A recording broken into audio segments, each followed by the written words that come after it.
The first time I was diagnosed with depression, I think it was 2001, about 16 years ago. And I went to see the doctor because no matter what happened, I woke up at 4:30 in the morning. I tried to stay up late to break the cycle. That wouldn't work. It was always 4:30 in the morning. It was kind of like a bad Stephen King novel. No matter what time you looked over at that clock, you knew it was going to flick to say 4:30. Actually, that'd be a good Stephen King novel. Anyway, I went to see my doctor and I said, "Doc, I need a pill to help me stay asleep. I have no trouble getting to sleep." Quite often, I'd be reading in bed with Valerie at night and we'd be talking and I'd fall asleep right in the middle of my conversation. Not while she's talking, that'd be rude. But I'd fall asleep right in the middle of my own conversation. That's how tired I was. So I had no trouble falling asleep. And I just needed a pill to help me stay asleep. So when I shared that with my doctor, he says, "It sounds like you have depression." I said, "Well, I'm not sad, Doc. I just need a pill to help me stay asleep. Don't you have a sleeping pill like that?" He said, "No, we have sleeping pills to help you get to sleep." And I didn't have trouble getting to sleep. And so he shared with me the difference between depression and sadness, which was a big aha for me, that depression is this chemical imbalance that affects your sleep and concentration and memory and your joy for things. And so he prescribed an anti-anxiety and antidepressant, and he said it takes 4 to 6 weeks to kick in. Now, I'm a guy who doesn't like taking medication. I'd rarely take an aspirin or a Tylenol for a headache, and there's no way I wanted to be on this med. But I had to do something to break this cycle, because when you're not sleeping at night and you're up at 4:30 in the morning, by noon, your brain's fried and all you want to do is go back to sleep, and you're exhausted and you make poor decisions and concentrating and things like that. So I went on the med, and it was one really small pill called Celexa. And it was about 4 weeks after I started taking that pill that I was walking home from work. Now, I was at the high school where I could walk each day. It was about a 7-minute walk. And I was walking home from work, and I was at the top of the hill. I can still picture, I see it in my mind right now. And yes, I am focusing on the road, but I can still see that in that other, I just said mind. I can see it in my brain. I can see it. And I was walking, and all of a sudden, a gray cloud lifted. Now, today is one of those cloudy days where it's really crappy, and it's been that way for a few days.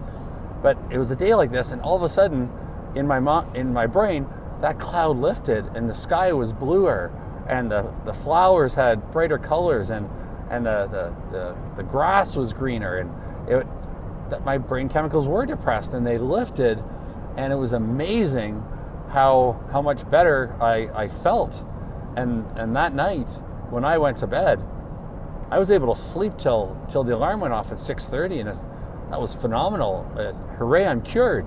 So I guess my mind really was in a depressed state, as the doctor had said.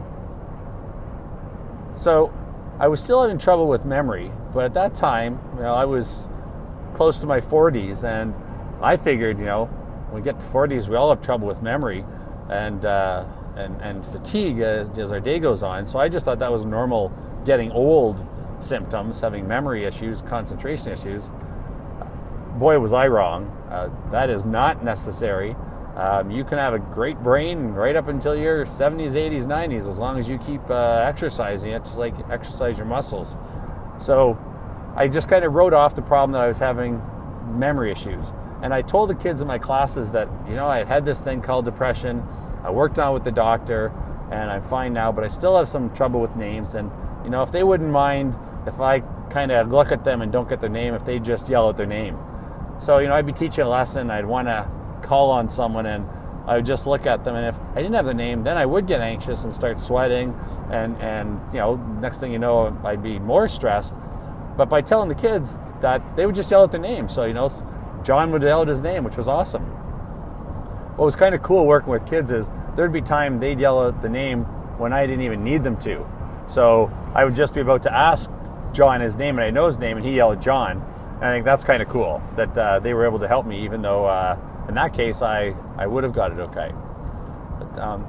So the name thing I thought was just a normal part of aging, and it's not. However, I was sleeping, and I could get through my day, a job in the day, and I didn't feel like going back to sleep at lunch. So I thought everything was great. Under my doctor's guidance, we weaned off that medication over the next year. So I stayed on it for a year, and then weaned off it slowly over the next few months after that year. And then I thought things were great. And they were pretty good for a while. But another year later, so 2 years after I first started taking the medication, a staff member at work who I was teaching a new course with left the school, and we were also going to coach a basketball team together. And now, it was September, and I didn't know this was happening, and this was all thrust upon me, and no planning time, and I'm a guy that likes to be organized. And sure enough, within a few weeks of the school year starting, I wasn't sleeping past 4:30 in the morning anymore. And just the silliest thoughts racing through my head that I couldn't get back to sleep. So this time, after a few weeks of this, I went back to the doctor and we tried the medication. And after 4 to 6 weeks, nothing happened. So went back to see the doctor, and he put me on a bigger dose, 2 of these little Celexa pills, and try those for another 4 to 6 weeks, see if they help. And they didn't help, and here I am getting more tired and trouble with names and concentrating and exhausted by lunch. So I went back to see him again, and he said, well, you know what, there's this other medication that's new on the market that often works well when we combine them.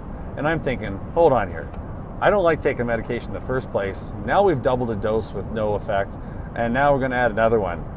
Is there anything else we can do other than take medication? He said, well, you could go talk to a psychologist or a counselor. And I'm thinking in my head, what the fuck are they going to do to help me? Please excuse my language. But that was my thought. What are they going to do to help me, some counselor, psychologist person? They don't know what it's like to live in my head, to have grown up in an alcoholic environment, and no matter what you did, you were put down. Like, they have no idea on that. Like, how are they going to help me? And in hindsight, that was one of the most arrogant thoughts I've ever had in my life. A counselor, a psychologist, a therapist, they go to school for years to study how our brain works and to understand how our brain works.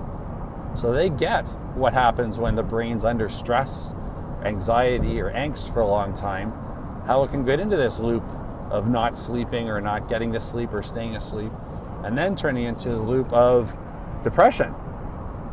And all you want to do is sleep. So I decided I'm going to do it. I'll go talk to a counselor. I'll tell you more about that in a minute.